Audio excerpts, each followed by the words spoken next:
திமுக அதிமுகவை குறை சொல்ல, அதிமுக திமுகவை குறை சொல்ல, இப்படியே தேர்தல் களம் அனல் பறக்க போயிட்டு இருக்கு. இதையும் நம்ம தேர்தல் கச்சேரியில டெய்லியும் பார்த்துட்டே தான் வரும். இனியும் நம்ம நிறைய பார்க்க தான் இருக்கும். இதுக்கு அடுத்தபடியா நம்ம தாவேக பக்கம் போயிருவோம். திமுக அதிமுக காங்கிரஸ் உள்ளிட்ட எல்லா கட்சிகளுமே தேர்தல் வாக்குறுதிய சொல்லி முடிச்சுட்டாங்க. நாளைக்கு மறுநாள் தாவேகா தேர்தல் அறிக்கைய வெளியிட போறான்னு அந்த கட்சியோட தலைவர் விஜய் திருப்பூர்ல நடந்த கூட்டத்துல அறிவிச்சிருக்காரு. அதுக்கு முன்னாடி அந்த கூட்டத்துல சில வாக்குறுதிகளை அடிச்சு விட்டிருக்காரு. விவசாயி, நெசவாளர், அரசு ஊழியர்னு நிறைய அறிவிப்புகளை விஜய் வெட்டியிருக்காரு. நெசவாளர்களின் தயாரிப்புகளை நேரடியாக சர்வதேச சந்தைகளில் விற்பனை செய்வதற்காக அரசுக்கு சொந்தமான ஒரு உலகளாவிய இ-காமர்ஸ் பிராண்ட் உருவாக்கப்படும். மேலும் முக்கிய நகரங்களில் வெற்றி தறி விற்பனை நிலையங்கள், ஷோரூம்ஸ் அமைக்கப்படும். உழவர்களின் தோழன் திட்டத்தின்படி குத்தகை விவசாயிகள் மற்றும் விவசாய தொழிலாளர்களுக்கு ஒரு குடும்பத்திற்கு ஆண்டுக்கு ரூபாய் 10,000 அவர்களின் நேரடி முதலீட்டு ஆதரவு தொகையாக வழங்கப்படும். கடைசியாக நமது அரசு ஊழியர்கள் நலன், அரசு ஊழியர்களின் நலனுக்காக பழைய ஓய்வூதிய திட்டம் மீண்டும் வழங்குவது குறித்து நமது டிவிகே அரசு கனிவுடன் பரிசீலித்து மதிப்பீடு செய்யும். தாவேகா தலைவர் விஜய் புதிய அறிவிப்புகள், வாக்குறுதிகள்லாம் வெளியிட்டார். இதை தொடர்ந்து என்னெல்லாம் பண்ணாருன்னு பார்த்துருவோம். திருப்பூர் கூட்டத்துல பேசுறதுக்கு கோவையில இருந்து விஜய் ரோட் ஷோ போயிருக்காரு. விஜய்க்கு வழக்கம் போல தொண்டர்கள் உற்சாக வரவேற்பும் கொடுத்திருக்காங்க.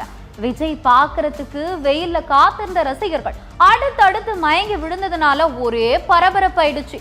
பெண்கள் உட்பட 20 பேரை ஆம்புலன்ஸ்ல மருத்துவமனைக்கு அனுப்பி வச்சிருக்காங்க. அதுல சூலூர் தொகுதி தாவேகா வேட்பாளர் சுகுமாரும் மயக்கமாயிட்டார்.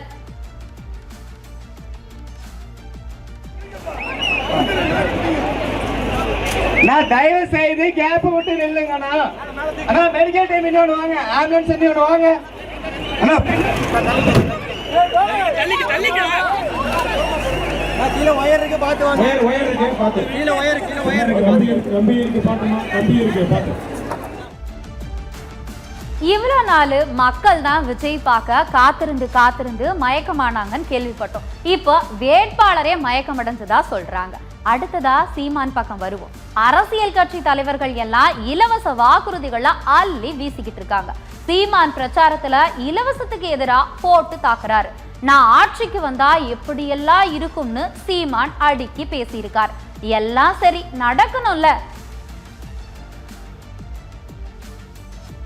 25 ஆண்டுகள் ஐயா கருணாநிதி ஆண்டிருக்கிறார். 20 ஆண்டுகள் அம்மையார் ஜெயலலிதா, 5 ஆண்டுகள் ஐயா ஸ்டாலின், 4.5 ஆண்டுகள் ஐயா எடப்பாடி. வாழ்ந்து பார்த்து விட்டீர்கள். என்ன மாறுதலை கண்டீர்கள்? என்ன மாற்றத்தை கண்டீர்கள்? 60 ஆண்டுகள் இத்தனை ஆத்தாவுக்கு 1000 கொடுக்கிறேன் என்கிறார்கள். 30 ரூபாய்க்கு வக்கற்ற நிலையில் என்னை பெத்த தாயை, உன்னை பெத்த தாயை வைத்ததுதான் இவர்கள் சாதனை. எங்கே கொண்டு உன்னை நிறுத்துவார்கள்? இலவசம் இலவசம் என்பது ஏமாற்று என்பதை நீ அறியாததா? நீ படித்திருக்கிறாய் இல்லையா? உலக நாடுகளின் நிர்வாகத்தை பார்த்தாயா? உன் கண் முன்னாடி வெனிசுலா விழுந்தது எப்படி? அவன் வேலை, உழைப்பு, வருமானம், வாழ்க்கை இது நாளையும் துண்டித்தான். வேலை இல்லை, உழைப்பு இல்லை, துண்டித்தான். வேலையிலிருந்து உழைப்பை துண்டித்தான். வருமானம் இல்லாது இலவசத்தை அறிவித்தான். வாழ்க்கை இல்லாது போனது, நாடு கவிழ்ந்தது. இதானடா வரலாறு. இதை எப்படி செய்வாய்? எப்படி செய்வாய்? உன் மகன், உன் உடன் பிறந்தவன் தான் சொல்றேன். உன் வாழ்விடத்திலேயே அரசு பணியை தருவேன் என்று சொல்கிற ஒரே மகன் உன் மகன் தான்.